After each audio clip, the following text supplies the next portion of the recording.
It's now 6:06, so we will go ahead and get started. Good evening, everyone. My name is Akil Jarrah Pyatt, current chair of the Professional Development Committee for the MAPP+D Alumni Network. We want to welcome you to the Portfolio and Resume Clinic. We know that we are going through some unprecedented times right now, so we just wanted the opportunity to, still present, still have somewhat of a networking event, kind of like the networking event, have a virtual event where we discuss, okay, last week we talked about the importance of networking. How do you network in the midst of a pandemic? This week, what we wanted to talk about is, okay, now that you have opened the door, say, for example, you've opened the door to that opportunity, to that professional opportunity. Okay, now what should my resume look like? And of course, depending on your discipline, that an architect's resume may look different from a real estate development's resume. Also, something that I forgot to mention last week, I'm also a graduate of the real estate development program, class of 2019, and I'm joined here by some other alumni network members that will introduce themselves in a second. So we're, next slide, please. Could we go to the next slide? Next slide, please.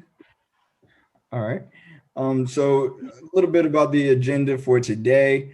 We're gonna have Tiana, representative from the architecture school, talk about what questions to consider when looking at your resume or looking at your portfolio and understanding how to make that next step, how to move that needle into getting that job or getting the opportunity that you want. Then we're going to go into introductions of our volunteers. We're joined by 10 great volunteers that have joined us tonight that will assist us with our breakout sessions that we will have later on. And that's where the resume and portfolio reviews will come in handy. At the end of those sessions, we're going to all reconvene for a quick question and answer portion, and then we will share some resources at the conclusion of the event. Next slide. So really quick, what is the Alumni Network Professional Development Committee? Simply put, again, we are a committee trying to assist with professional development opportunities. Again, we're in a pandemic. We're trying to make sure, and even if we weren't in a pandemic, we would like to make sure that all of our students, whether they be undergraduate, graduate, and even our alumni, get those networking opportunities and get those professional opportunities that they fully deserve. So that is what we're trying to assist everyone with as a part of the alumni network. And next slide. And I will let Tiana take it away. Thanks, Akil. Hi, everyone. So my name is Tiana Howell. I graduated from the undergraduate Bachelor's of Science in Architecture program in 2017. And I'm currently an architectural designer in New York. And we want to start off the session with some general questions, checklists, excuse me, things to consider when looking at your resumes and then also when looking at your portfolios. And just raise up some points that you might want to think about when you get into the breakout groups with your volunteers, things that you may want to get their opinions on and that you might want to ask them. So some of those points for your resumes are, of course, the simple things about formatting, how long should it be, how should you be organizing your information, the contact information, should you include your in-state versus out-of-state addresses, email addresses, things like that. What educational opportunities should you include, whether just your undergraduate experience, maybe a study abroad, your work experience, what you can do if you don't have a lot of work experience, how can you manage that on your resume? Or if you have a lot, what can you condense to make it an appropriate length? Possibly including references or maybe not. And then how do you list those applicable skills that you have that are appropriate from the job? How do you represent that on your resume to show? And these are just some things to keep in mind, again, when you get into your breakout groups, to ask your volunteers and get their opinions on and how they possibly did this in their resumes. And then, apologies for the delay on this. And then similarly for your portfolio questions, which we know can be a little more lengthy in conversation, but again, your file size, the length of your portfolio, what type of projects should you include? If you only have school projects, how do you navigate that? If you have professional experience, how do you include that as well? And then of course, topic wise, if you're applying for a specific type of firm and you don't have experience in those projects, how do you navigate that? Layout, which is always a big topic. How do you display your work? What layouts are more appealing to professionals? Things like that. How creative you can be with your portfolio. Should you keep it clean with a ton of white space or show all of your creativity out on the page? Emphasize more on renderings rather than line drawings, including pictures of models and photography, just different things that you want to make sure you include. We have a plethora of experience throughout our volunteers, so I know they have plenty of information on that. And then text. How long should your text be? How in-depth should you be describing your projects? Should you include professors and schools where projects are done, things like that. So again, these are all general questions to keep in mind as you go into your breakout groups. Feel free to ask them. If you haven't been thinking about these things, maybe you want to take them into consideration today. So next are our breakout groups. So these are the portfolio and resume reviewing volunteers that we have. So we're just going to go down the list and have each of our volunteers introduce themselves. So Jeremy, you're still on with us. Jeremy Arnold, I apologize, that last name is incorrect here. I wasn't sure. So hi, I'm Jeremy Arnold. I'm a graduate of the school, undergrad in '98, grad in 2000. Currently a senior associate at SK&I Architecture in Bethesda, Maryland. I've been working in the DC architecture community at a number of different firms for the past 20 years or so. So I'm looking forward to seeing what's out there. You know, having gone to a lot of the career fairs and seeing a lot of resumes throughout the years, and then having to prepare my own along the way as well. You know, it's really important to be thoughtful, and so I'd like to help whoever with that today. Looking forward to it. Thanks for joining us, Margot or Maggie. Hi everyone, my name is Maggie Kleinman. I graduated from Maryland in 2015 from the undergraduate program. I'm currently an architect at Gensler in DC, and I do a lot of community-based projects, including transportation, aviation projects, and I'm currently working on a senior living building. Well, thanks for joining us. Morgan. Hi, Morgan. Hi, Morgan Wortham. I'm actually a current PhD student in the planning program, but I'm also the managing director for the Maryland Women's Business Center. My research and work primarily focuses on economic development and entrepreneurship, but I've held previous jobs as city planner and other local planning positions. So my experience spans from local government to also nonprofit work. And I've worked for the university's research center, the National Center for Smart Growth.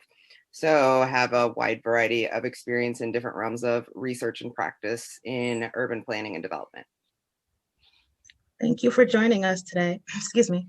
Hi, David, who is also another member on our professional development committee. Thanks, Tiana. Good evening, everyone. Dave Lipscomb here. I am a curbside management planner at the District Department of Transportation. I have a degree in print journalism from Maryland, 2006, and a master's degree in community planning from the program in 2018. Most of my experience, well, actually all of my relevant experience here is in planning with a specialization in transportation. So I know we have a very architect-heavy group here, but if there are folks that are interested in urban studies, planning, even engineering, and some of those adjacent disciplines, I'm here to help guide you. Thanks. Thank you. Sorry. So next is me. Again, my name is Tiana. I graduated in 2017 from the undergraduate architecture program. I went on to go to grad school in New York, and I am now a architectural designer at BAM Creative, a mid-sized architecture firm in the city, and we specialize in healthcare research facilities and government projects. After me is Danny. Hi, Danny. Hey, hi everybody. My name's Danny Perugini. I am currently a Master's of Architecture student at the University of Maryland. I got my Bachelor's in Science in 2019, and I'm supposed to be graduating this May with the master's degree. And in between these two degrees, over summer and winter breaks, I've had some internships at a small office that does high-end residential work.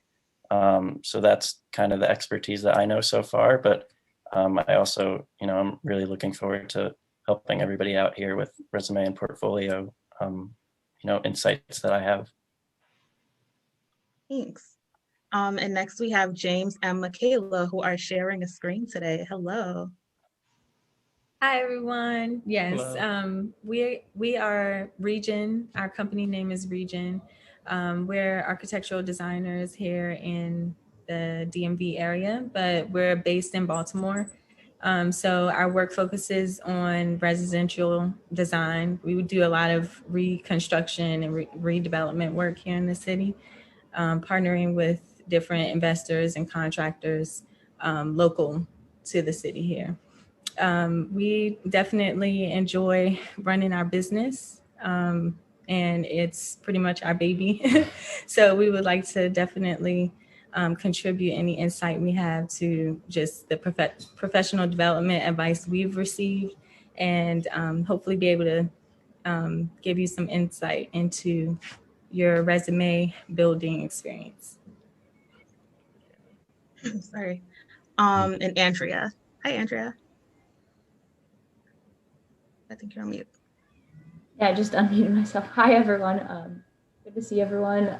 My name is Andrea Nichols. I graduated from one of the dual degree programs, the Master's of Architecture and Real Estate Development in 2019. And I now work as an architectural designer at GTM Architects in Bethesda. Thanks for joining us. And then Amy. Hi, Amy. Hi, everyone. My name is Amy Dewan. I graduated from one of the dual programs in Maryland as well, Architecture and Historic Preservation in 2020.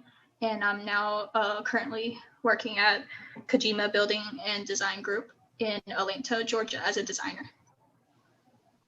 Thank you for joining us. Do we have any additional volunteers that have not spoken up yet? Okay, so we will go forward with our breakout groups. And so how we are doing these sessions. And you don't have to go to them right away. Okay. But a perfect example of what's about to happen. So we have breakout sessions set up for everyone. You will be with a volunteer. The sessions will be about 10 to 15 minutes, and you'll come back to the main group and then be broken out into a second session. Again, during that group, feel free to ask questions, seek advice on your portfolio, on your resume. Again, there's a plethora of experience here and advice that they have to share. If you have any material that you want to present in front of your small group, please feel free to do so. This is a perfect opportunity to get critiques and reviews. So definitely take advantage of the opportunity. And does anyone have any questions before we start? I am slowly putting people into rooms.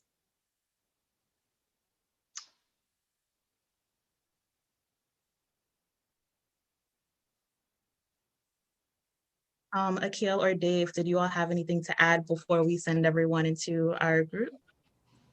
Oh, one quick thing, everyone. So, the people that are volunteers, we can assure you they are very familiar with reviewing resumes, not only in their own discipline, but if you're in another discipline, for example, if you're a real estate development student as well, feel free to still try to participate and whatnot, because they'll still give some insightful information. Remember, the things that are on your resume the advice that they will give can be used with different disciplines as well. So don't feel shy or anything of that nature. And for everyone, please feel free if you have any questions. Again, I know it's virtual, it's a little bit harder to do, but don't feel shy. We are here to help you be successful as possible.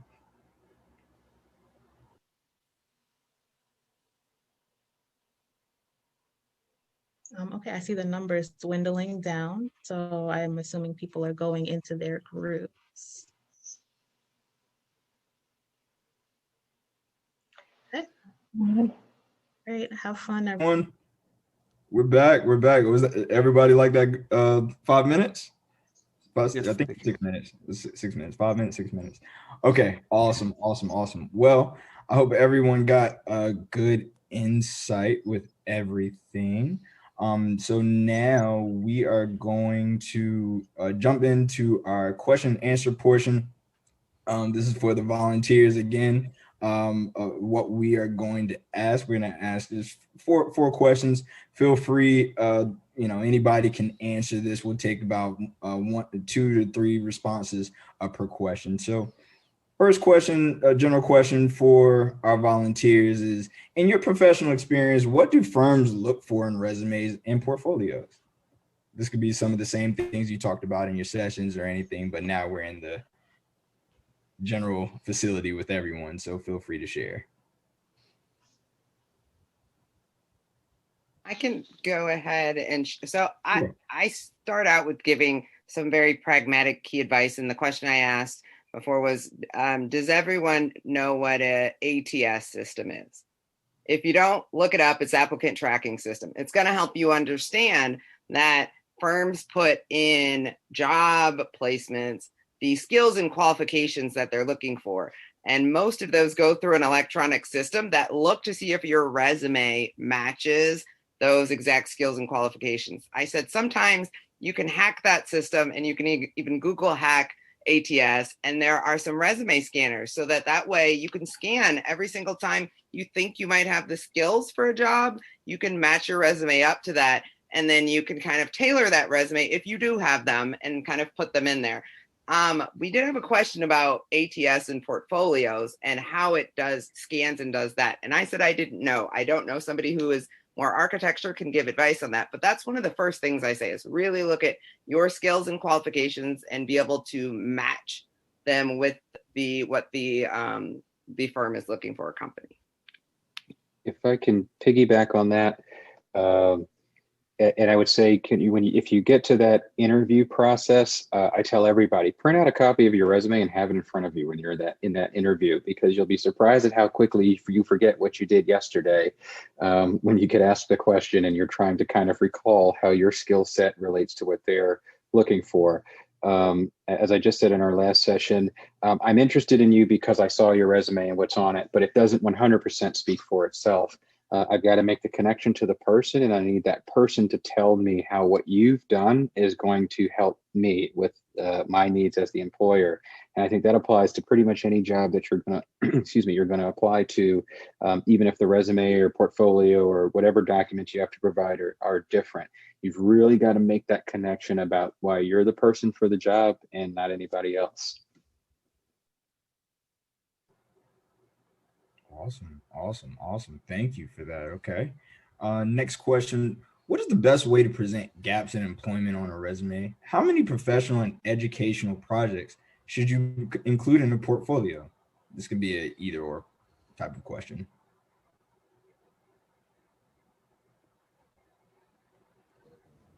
Anybody? Well, hey, James. One thing that you could do is do some projects on your own. You can do some studies and you can add that in there.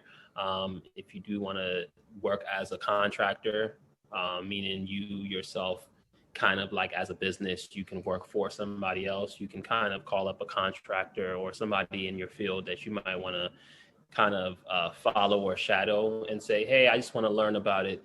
The gentleman that last spoke made a good point of an employer wants to know that you can help them, and kind of getting your foot into the door of seeing what they need help with is like the first step. And then you can kind of know, okay, I can help you with this. I can help you with that. It's kind of what I would say to try to put into your resume during those points in time. I've sometimes filled in, I mean, doing volunteer work, or especially if you're still in that gap phase right after graduating, where maybe there's some projects from your advisor or former professors, even that they may need help on to continue, that's still work that you could continue to do during that time. And then I would be remiss for not saying self-employment, and My Center helps if you're looking at starting your own business. So there are plenty of resources to help you think about growing a business and being able to add that, even if you don't completely launch that business, but that process even that you go through, you can still put that on there. I've launched several companies over the years even, and a couple I've left on my resume because I did some work with it. I think the question though about how many projects on a portfolio, I'm curious about too, since I'm not a architecture person. Yeah, if I may jump in here for that, I think, you know, we talked a little bit about how the resumes is the story of you, right? It's a kind of a summary, and I think that it's easy because we all we either have too many or too few, right? It's like, how do you edit it down to present the clearest version, or if you don't have a lot of work, what do you put there to fill it in? And I think you know, the best thing to do is try to target. You know, if you do a little research and you know about the firm that you're applying to, especially in architecture, you know, hopefully you've done a little bit of research, you know something about the firm, the type of work that it does, and you can fill your resume with a few examples that are, you know, exactly targeted to that firm's work. I think, you know, that really makes an impact when somebody reads it. It's like, oh, they already know this, they already have this experience, that's, you know, they can jump in right away.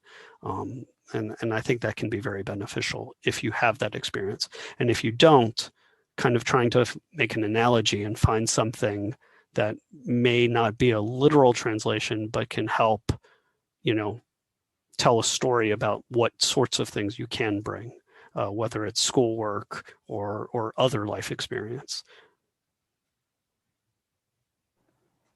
Awesome. Thank you for answering that, everyone. And then last question from us. What is one piece of advice that you received about your resume or portfolio that has helped you throughout your career?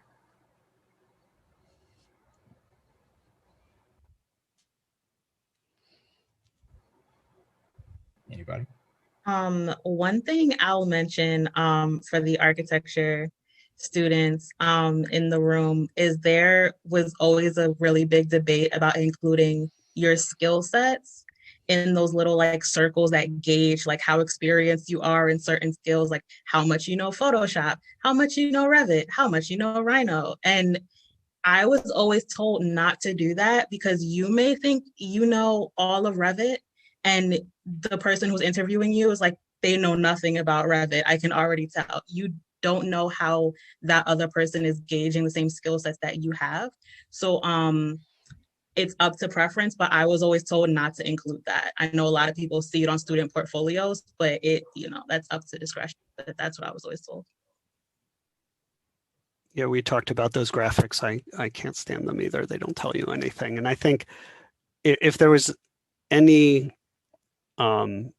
advice that I received, I mean, I was always told to kind of hand your resume to somebody else, right? Whether it's just checking for typos or really seeing like blatantly obvious things that are either missing or that aren't telling the story, because, you know, unlike you, they haven't been staring at this thing for however long, right? You know, we have a tendency, I think, to get tunnel vision on your own resume. And so just to hand it, maybe not to a complete stranger, but to somebody who is kind of divorced from your situation can help, because they're looking at it with completely fresh eyes, without any preconceptions.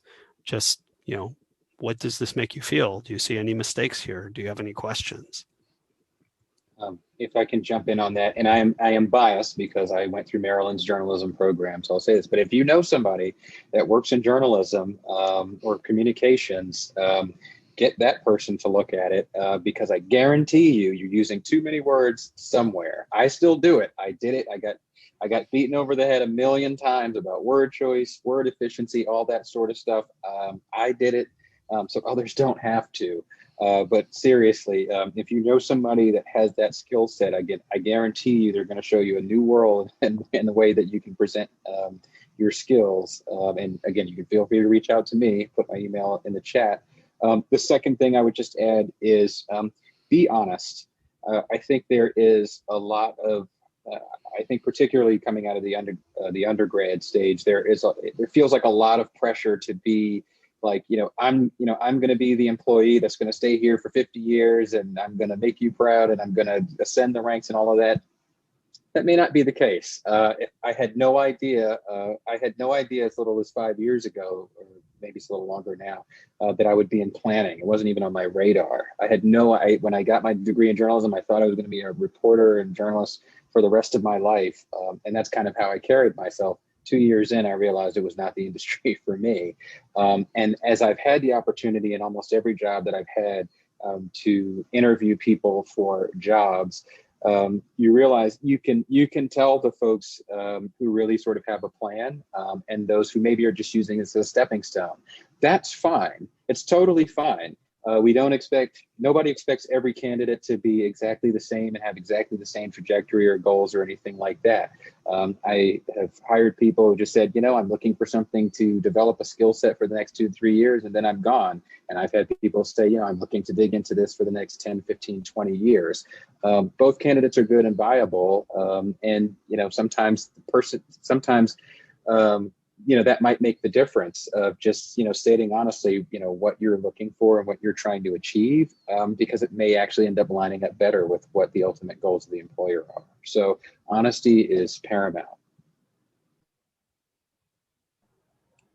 Awesome. Thank you. And now is our time. Are there any questions from our audience members? So if you have any questions, feel free to unmute yourself and ask the question, or you can ask the question in the chat, and our wonderful volunteers will be able to answer. So are there any questions from the audience? I think, somebody just put a question in the chat, but let me just ask my question really quickly. I think we kind of mentioned this a little bit before, but my question would be, how can you suggest marketing yourself when you're kind of stuck in the loop of like experience gets you the job, but the job gets you the experience, pretty much?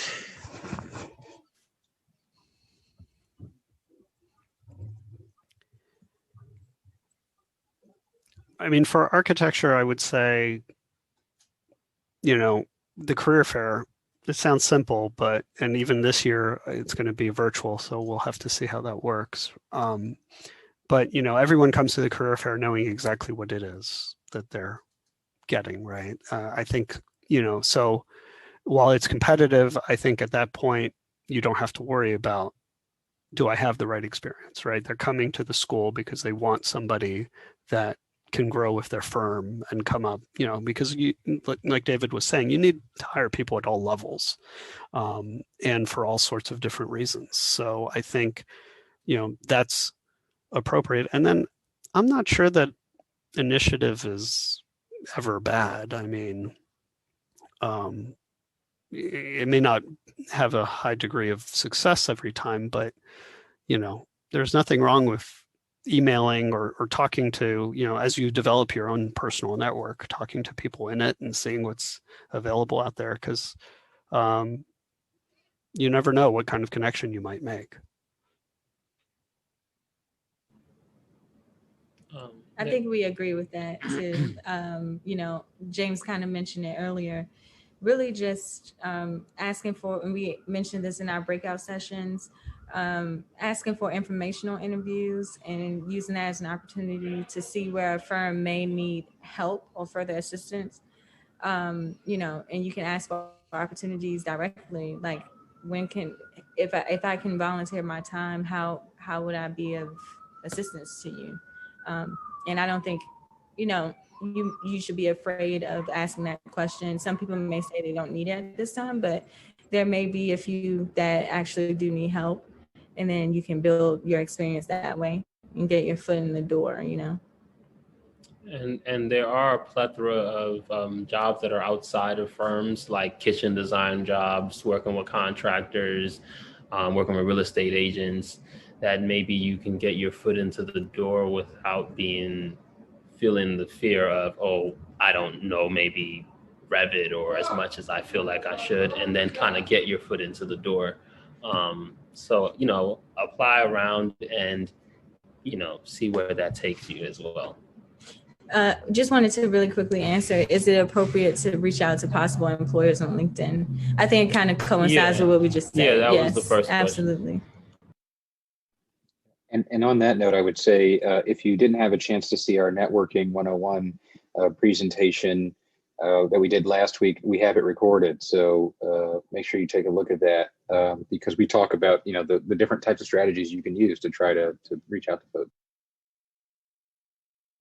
I also wanted to mention, and James touched upon it just now, don't be afraid to do a similar experience. That's not exactly what you want, because you never know where it'll get you, right? So I know when I was in undergrad and I was in the same position, like you need experience to get work, but you can't get experience without work. And I was able to hunt and get into different like volunteer things in urban planning and real estate development. And the knowledge with that, combined with the skills that I was gaining in school, helped me to gain the skills that I needed in an architecture office, but also the outside knowledge that could help me with other similar tasks that might come from developers that we're working with and things like that. So you just never know what can happen and what can really help you, like what can really help boost you as a candidate rather than just focusing on one thing. So that might always be helpful. Awesome. And so it looks like we answered the LinkedIn question. We also have another question from Pierre. How creative a layout, how creative should your layout be on resumes? Is that of any unique value for planning positions? Speak to the planning thing. Sorry, I'm talking so much. As somebody who's read a lot of resumes in a lot of different areas, be careful with creativity. The objective is to get the information to the person who's reading it as quickly and as efficiently as possible. I should be able to read that resume and have a good sense of what your skills are and what your experience is. Don't drive me crazy with some crazy font or some crazy graphics or anything like that. I may have to read 30 or 40 or 50 more of those things. If I see anything that's making my eyes go cross, I'm tossing it. Like it's, it's simple efficiency. Just get that information to me as easily as possible. I'm already captive. I'm looking at the resumes. I'm just looking for the skill sets that I want and that sort of thing. I don't need a super fancy production. It just needs to be easy to read.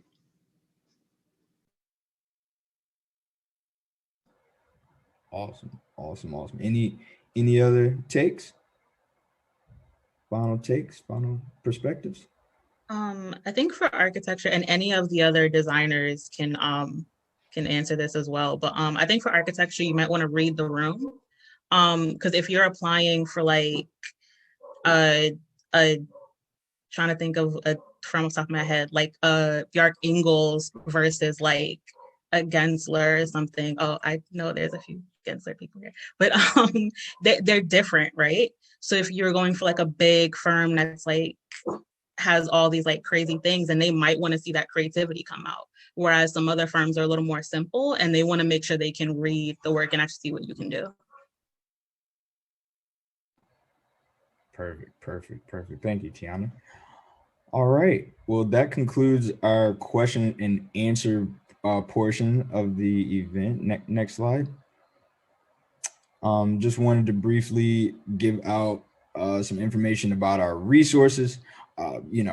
Career services, of course, it is a good resource. The UMD Career Center, and of course, the School of Architecture is a good resource for, again, if you still have more resume questions or networking questions, that would be good. We listed our online portfolio platforms as well as resume resources from Canva, Chegg, internships.com to Behance, Squarespace, Dribble, Adobe Portfolio. I'm sure you've heard of Portfolio Box. These are all good resources that you can use. And we will be providing this outline to everyone. So definitely be on the lookout for that. Next slide. Right. So I just wanted to mention these online portfolio platforms, a majority of them are free.